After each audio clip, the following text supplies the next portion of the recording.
Hey, what's up, everybody? Coach Kyle here, and I just got back from my latest workout, and it's the most difficult workout I've done. And I'm not sure if that's actually true. Then now that I say that, it's the longest, fastest workout I've done for this marathon training cycle, but I don't think it was the hardest. The mile reps, I feel like the mile reps are probably the hardest. So I do a workout rotation of mile reps at 105% goal marathon pace. I do segments at marathon goal pace all at once.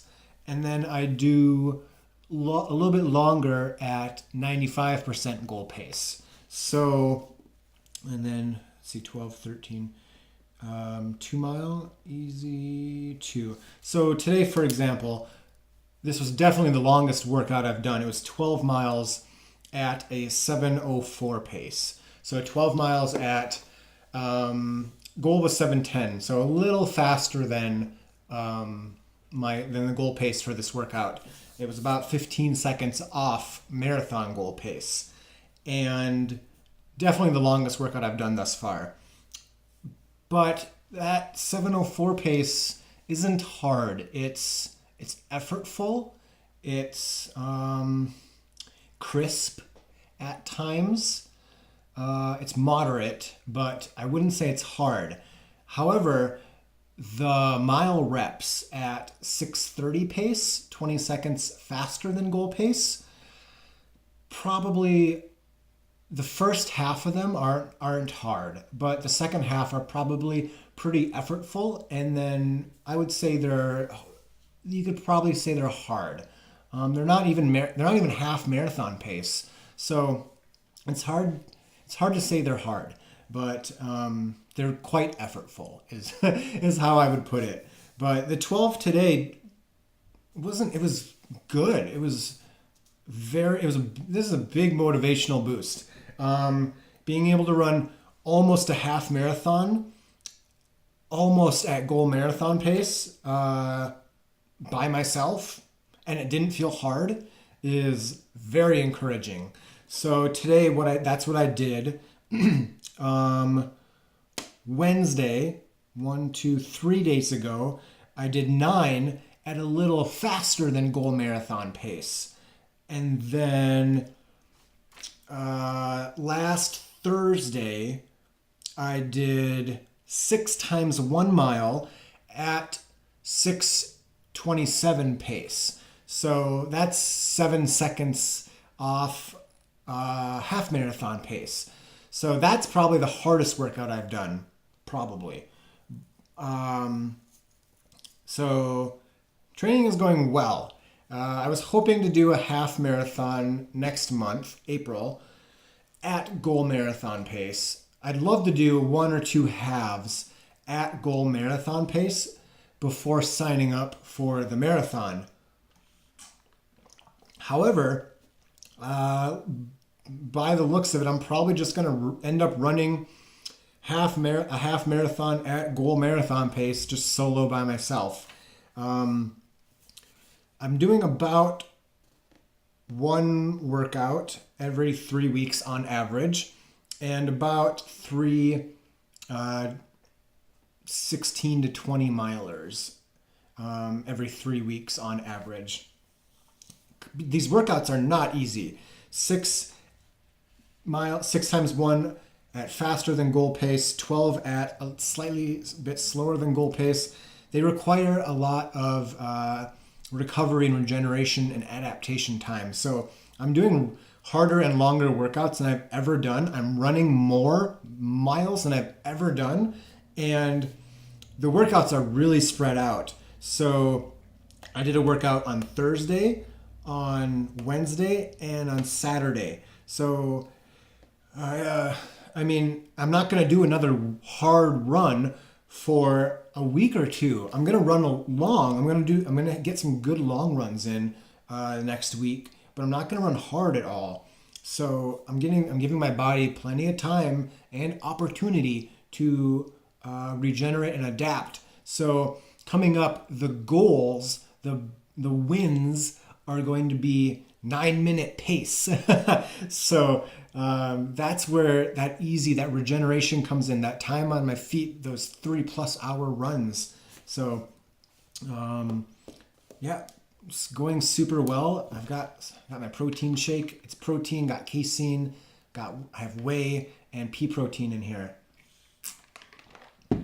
So that will give me a steady stream of protein for the next 4 hours, and then I'll have some more casein before bed.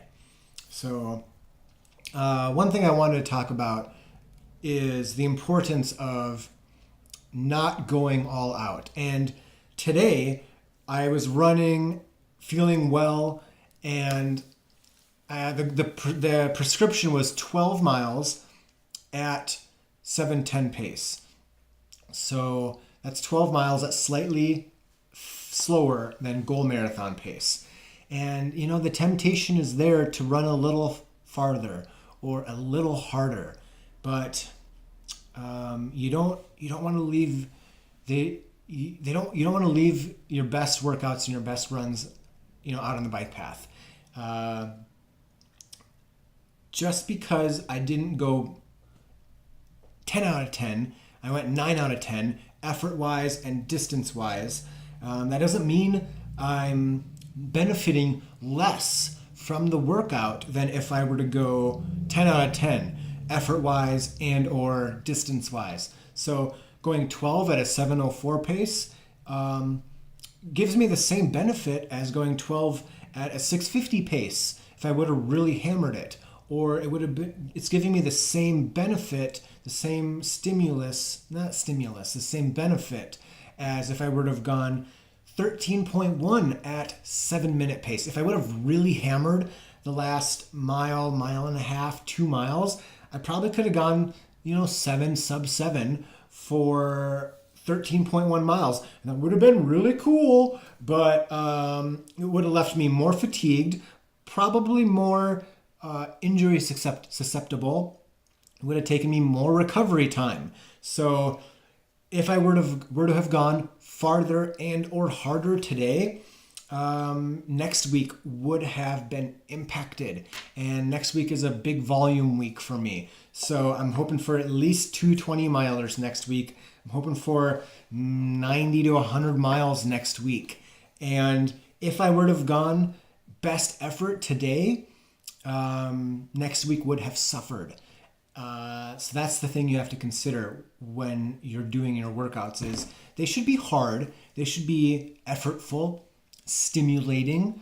And the last bit, especially like when I'm doing mile reps, the last couple miles, the last third of the last few miles is pretty tough.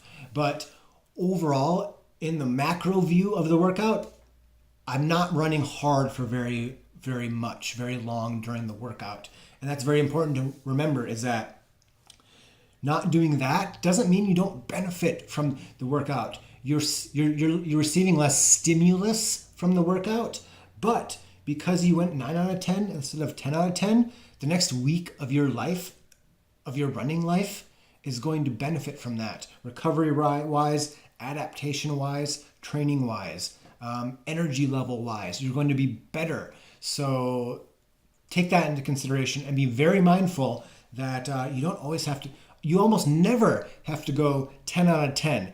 And when you do go 10 out of 10 in training, it's for very short segments. Like I said, during mile reps, if I did 6 mile reps last Thursday, 2 Thursdays ago, the last 3 were probably the only ones that had any hard running in them. And it was probably only for the last quarter of each of the last 3 mile reps. So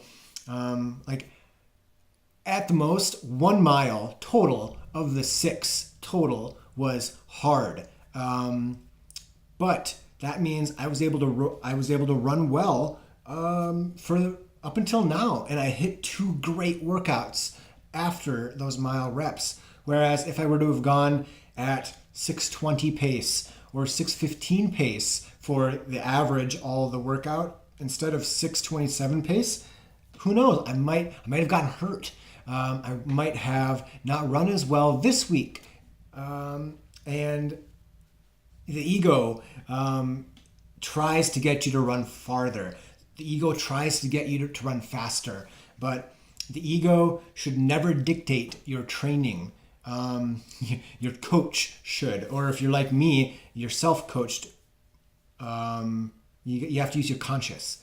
And your conscience really tries to hold you back a lot. And almost always, that's the right decision. So that's long enough for my coach, for my training log. And as always, you keep running and I'll keep coaching. Have a good one.